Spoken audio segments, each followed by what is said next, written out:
Tell me of the Guardians. They are the preservers of our world. They are the race of Aonir, who created our world. He left them behind so that they protect the world from the dark creatures, from the breath of the stars. But he barred them from changing the work of his creation. The nations were to carry their life in their own hands, be it for better or worse. Of which of the Guardians shall I tell you? Aonir. Aonir came as a wanderer to our world, which had been transformed into a battlefield by a senseless competition between the powers of the elements. He prostrated the elements and put them under his spell. Then he created solid ground from the seething sea and sowed the seed of life thereon. But when he saw that he couldn't stay, he pulled a sharp rock from the land and stabbed it into his side. His star blood was dripping down and created the god stones, which ever since have kept the spell on the elements. He sent for his children from over the star sea and ordered them to watch over his creation, while he was looking for rest at distant shores. But he barred them from changing his creation, because the nations should carry their life in their own hands. Then he disappeared over the star sea, and from then on his children protected our world from all ills that may aim at us from the infinite abyss of the stars. One also calls him God the Father, the conqueror of the elements, the wayfarer over the abyss, or the god of the stars.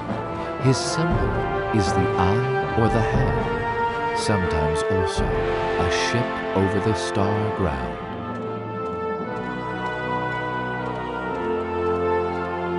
Tiara. Aonir spoke. Tiara, oldest of my children, your home shall be the sun pane, and your fiery dance will give light and warmth to the life without which it will wither. May you never weaken. She is the goddess of the sun and the strength, the dancing flame, the heaven's guardian, also called the golden or radiant. She gives hope, inner strength, zest for life and passion. Her symbol is the gold-blazoned dancer, the sun and a golden circle. May warriors of the human race worship her. Hirrin. Aonir spoke. Hirrin, you shall be the bringer, who brings them good or evil. You shall escort the souls of the dying into the halls of death, and those of the born into the life. Sleep, death, and dream, but also fortune and health shall be your goods. May they fear and love you at the same time. Hierin the rider is the bringer and also the executor of the guardians. He stands for wind and storm, for the course of time and perishability, but also for freedom. One also calls him soul-bearer, dream-bringer, sleep-bringer, or nightmare. His symbols are the lonely horseman, the sand glass, a black horse, the wolf or the falcon. Shanna. Aonir spoke. Shanna, my daughter, you bestow benevolence and gentleness to the world, because in home and family your steady hand will lead the way.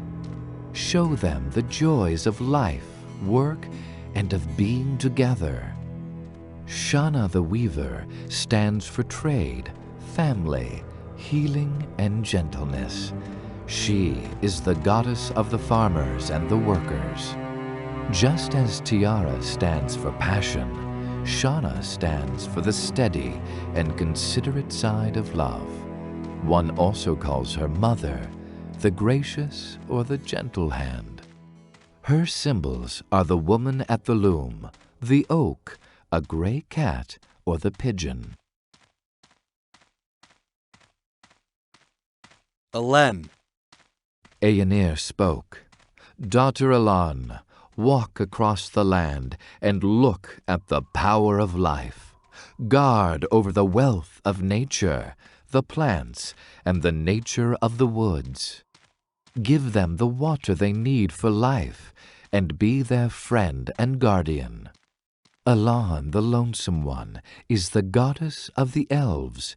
She stands for nature, the waters, the fog, but also for mystery and wisdom. One also calls her Fog Weaver or Rain Woman. Her symbols are the lonesome woman at the water, the yew tree, a white wolf, or the owl.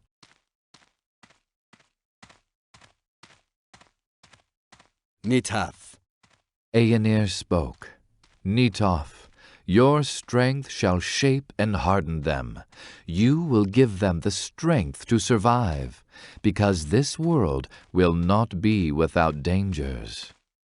Inside the earth, you shall form their souls in your forge, and give them courage, veracity, willpower, and strength. The dwarves sing to Nietальф the forger in their stone halls, but also many warriors of other nations call upon him, because he stands for hardship, strength, courage, and the art of war. One also calls him World Forger, the Caller, and Former, or Master of the Eternal Forge. His symbols are the armored warrior, hammer and anvil, the bear, moon silver, and steel, as well as the eagle. Zerbo. Aonir spoke. But there shall also be those who are weak or double-minded, and whose life is not following the path of truth. They shall also have an intercessor, and that shall be you, Zerbo. May your craftiness and adroitness be of help and example for them. Zerbo the fiddler is the god of the thieves, but also the merchant, because he stands for cleverness, deceit, and skill, and that is important in both trades. His followers also call him Prince of Rags, Juggler in the Mirror, or the Snow-White Fool. His symbols are the fiddler, the swordsman, the black tomcat, the white-haired fool, or the crow. Ereon. Aonir spoke. And finally you, Ereon, shall be the keeper of their knowledge, because science, research, and magic give the nations a better future.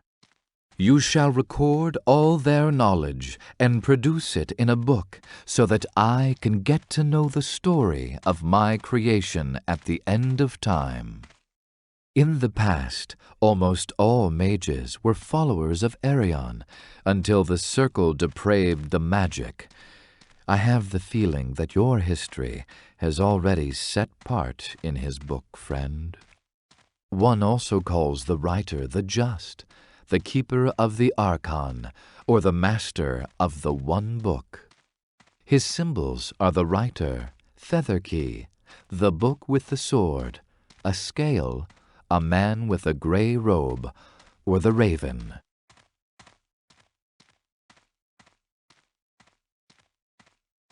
Leave it at that.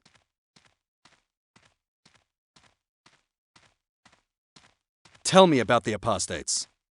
Once they were guardians, because they are also children of Aonir, but they contempt the laws of their father. They started to change the world at their discretion, created nations and countries just as they liked it. They attempted on command and worship, but the guardians finally intervened and dispelled them from our world. Of which of the apostates shall I tell you? Nor. Aonir spoke. Nor, my son, you shall get the moon pane as your realm. Guard over night and sleep when Tiara has moved on. Your light will be cold, but a welcome sign to the creatures of the night. It was Nor who brought the guardian belief to our world, but he wasn't pleased with the role his father had assigned him because the nations feared the night. He protested and tried to enforce the respect of the nations with his power. It came to a conflict between the brothers and sisters. When Zarak turned away, Nor followed him from the circle of the guardians. Zarak created the nation of the Dark Elves for Nor, which is devoted to him until the current day. For us, he stands for the moon, the night, the cold, the sleep, and the oblivion. But for the Norcane, he is the Silver Weaver, master of the Silver Sickle, the soul-seeing one. His symbols are the moon, a saber warrior, moon silver, salt water, a silver net, and the omnipresent silver spider. Zarah. Aonir spoke. Ulm, you shall be the keeper of diversity and change, because nothing shall last forever, and change will determine the continents of this world. Your power may give colors to the flowers and diversity to the creatures. But Ulm was wrathful, because no one loved or worshipped him. He remained the uncalled god, omnipresent but unnoticed. His wrath grew so big that he began to change. The wonderful multicolored tree in which he was living turned into a distorted black claw of branches, hard as iron. He decided that the world should change according to his complacence, that it was his task to sweep away the old and to create the complacent new. Since no one wanted to worship him, he kidnapped the guises of the nations to the dark jungle of Zu and tortured and contorted them until they corresponded to his ideas. So he created the orcs and trolls. Finally, he formed the Dark Elves as a gift for his armor brother Nor. His last creation was the Fialdarg, a small nation of mighty creatures who were to stay behind as governors of the apostates once these were dispelled by the guardians of Io.